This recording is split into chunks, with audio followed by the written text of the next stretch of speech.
Barack Obama in 2004 was totally unknown. People were saying, I don't know who this guy is. I wonder why they picked him. He had this reputation as a bit of an upstart, as sort of a young, rising figure in the party, but no one knew who this guy was. This was his chance to introduce himself to people. Tonight is a particular honor for me because, let's face it, my presence on this stage is pretty unlikely. My father was a foreign student, born and raised in a small village in Kenya. What makes a great political speech is if you can somehow fold your story into this larger American story. The next thing he says is about his mother's family. His grandfather fought in World War II. He used the GI Bill. They settled in Kansas, so white people could say, he's just like us. My parents shared not only an improbable love, they shared an abiding faith in the possibilities of this nation. I stand here knowing that my story is part of the larger American story, that I owe a debt to all of those who came before me, and that in no other country on earth is my story even possible. Going into this speech, we've had 4 years of George Bush, and we felt as a country like we've grown further apart.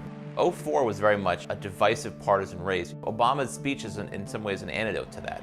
Alongside our famous individualism, there's another ingredient in the American saga, a belief that we're all connected as one people. If there is a child on the south side of Chicago who can't read, that matters to me even if it's not my child. If there's a senior citizen somewhere who can't pay for their prescription drugs and having to choose between medicine and the rent, that makes my life poorer even if it's not my grandparent. It is that fundamental belief, I am my brother's keeper, I am my sister's keeper, that makes this country work. E pluribus unum, out of many, one.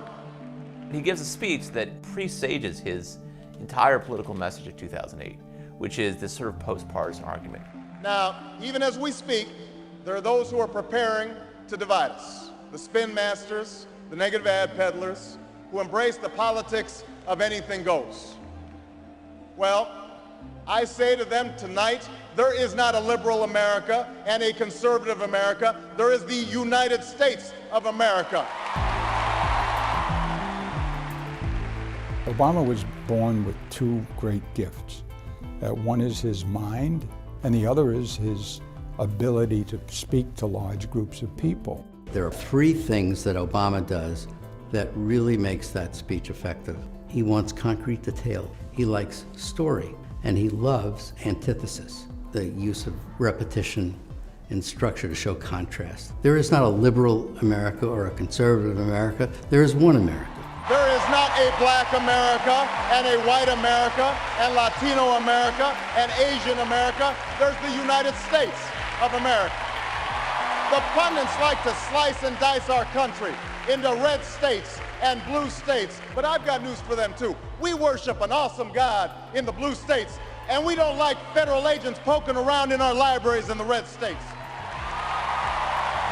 We coach Little League in the blue states, and yes, we've got some gay friends in the red states.